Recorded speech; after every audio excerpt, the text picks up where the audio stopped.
Zen Mama Llama. I wanted to talk to you today about ADHD. I had a good conversation with our doctor yesterday. I have ADHD and my son, my oldest, does too. But we're trying not to label things, PC, not really being PC, but like trying to help him without labeling things. But one of the common misconceptions, I think, of ADHD is that the kids are always hyper. And they're not. Even I'm not always hyper. We go through manic episodes, is what we call them. At least my husband and I do.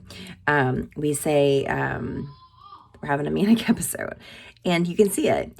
And then we'll crash. And we sometimes can't even, sometimes for a person with ADHD and depression the same way, it's so hard to pinpoint one single task to start on. And for the ADHD person, then they get distracted in their mind. It's like, oh, I need to go to the store. But then on the way to the store, I can do this and I can do this and I can do this and I can do this. And oh shit, what was it I needed to do again? For an adult, we can recognize, oh, I forgot. Try imagine being a kid, 5, 6, 7, 8. You're constantly getting yelled at because you're forgetting things. You're not completing tasks. You're not being able to wait your turn. You're not able to multitask. You're having mood swings. You're hyper and you're impulsive and you're constantly fidgeting with things and you're not able to prioritize. There we go. What task or what needs to be done next. You just don't have good time management. Now, some of us are able to figure out the time management thing and work really well. I have a checklist. I go by my checklist. I call it my to-do list because to-do sounds silly, but ta-da, I'm done. And I check it off and I say ta-da, and it makes me happy.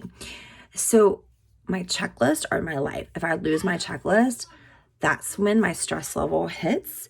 And what happens with people with ADHD is we usually have a high level of stress threshold. We can handle a lot, but it's like a mountain. You just keep piling the stress on. And when you get to the top, that last little bit of stress, and we never know when it's going to happen. So stress, we're feeling a little stress, but we can handle it. Feeling a little stress, we can handle it.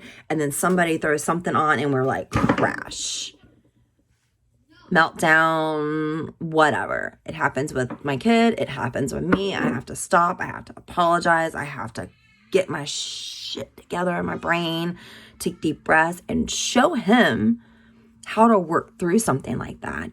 Show him that it's okay if you mess up at times. It's okay if that stress gets too much, but we can get through it together. And that's what we work on. And I'm not sure if you can hear the screaming kid in the background, but I have a screaming kid in the background too. So this message is going to be super, super short because otherwise my stress level is going to go up. And part of it also is starting to recognize those triggers. Yesterday, I had a lot of stress hit me at one time and it was a lot. I ended up crying. I didn't melt down, scream or anything, but I cried. I boohoo cried. That is a way that I have found to release. Another way to release, when I'm upset with the boys, I sing. My house is like the cast of Hamilton.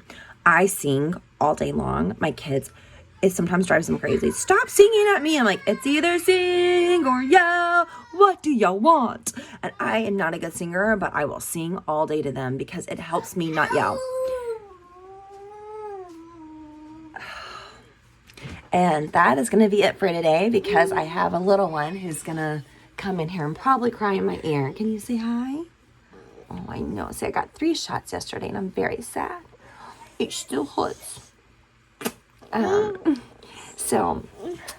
If you have a kid with ADHD or a partner or a coworker, give them a little grace. Realize that it's not always in their control. It's something in their head that just fires a different way than yours. And it's not that they're trying to not control their anger or their frustration. It's that they literally probably have never been taught how, or they're having trouble at that moment in time regulating. And it happens to the best of us. Even people on medication happen. I'm not on medication for ADHD, and I'm not putting my child on it, but we do try to curtail things with our diet. We limit red dye. Everything has red dye.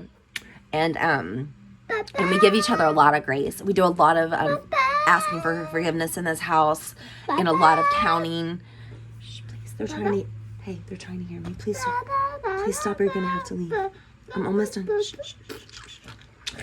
Okay, so just give your coworker or child or whoever grace, because it's hard for them. It really is, and I'm speaking from experience. Like, it makes me cry when I think about how hard it is at sometimes, and it also makes me very grateful for the people who've given me grace in the past and who've helped me, because there are times that I have screamed in the middle of office out of frustration, like, ah! That was so unprofessional. But my coworkers gave me grace, and they helped me, and they taught me, and that's huge. So give people grace, even if they're a little different than you, even if their brain fires differently.